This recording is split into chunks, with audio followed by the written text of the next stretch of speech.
Class 12 chapter number 12 balance of payments, जिसे हम short में बोलेंगे BOP या BOP अकाउंट्स। मीनिंग देखिए इसका। Balance of payments BOP is a statement of accounts showing all monetary transaction for or economic transactions of a country which with the rest of the world during a period of time generally 1 year। Means balance of payments वो होती हैं जो एक accounting year या एक period के time में जितने भी मनी से रिलेटेड ट्रांजैक्शन हुई हैं पूरे वर्ल्ड के साथ, उसको हम बैलेंस ऑफ पेमेंट्स बोलते हैं। ठीक है, जितने भी हमारे यहाँ से एक्सपोर्ट इंपोर्ट की मनी से रिलेटेड ट्रांजैक्शन हुई हैं वो आपके इसमें BOP अकाउंट्स में आता है। This transaction may be made by the individuals, firms and the government of a country. इस ट्रांजैक्शन के अंदर आपका कोई भी इंडिविजुअल हो या फर्म्स हो या गवर्नमेंट हो कंट्री का, उसकी पेमेंट्स दिखाई जाएंगी जो बाहर के देशों के साथ हुई हैं।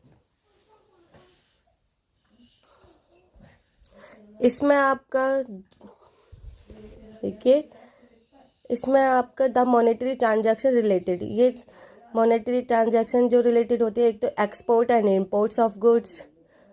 इन द BOP लैंग्वेज में कहा जाए तो इनको मर्चेंडाइज या विजिबल ट्रेड भी बोलते हैं। ठीक है ना। विजिबल ट्रेड वो होती है simply the goods are visible when they cross the border. जो विजिबल गुड्स होता है, ठीक है ना, जो गुड्स विजिबल होता है और आपका बॉर्डर को क्रॉस करता है, वो आपका क्या होता है, विजिबल ट्रेड। और इनविजिबल वो होता है जो एक्सपोर्ट इंपोर्ट इनविजिबल वो होता है जो आपका क्या होता है,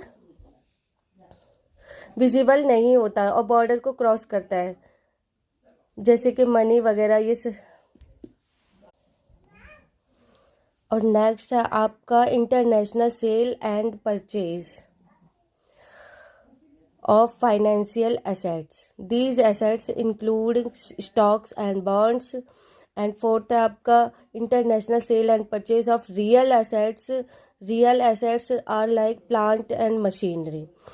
ठीक है, ये आपका है एक तो इंटरनेशनल सेल एंड परचेज जहाँ फाइनेंशियल एसेट्स होते हैं, आप बाहर से स्टॉक खरीद रहे हो, शेयर खरीद रहे हो। दूसरा है आपका वहाँ कोई भी रियल एसेट्स होती है, जैसे कि आप प्लांट खरीद रहे हो,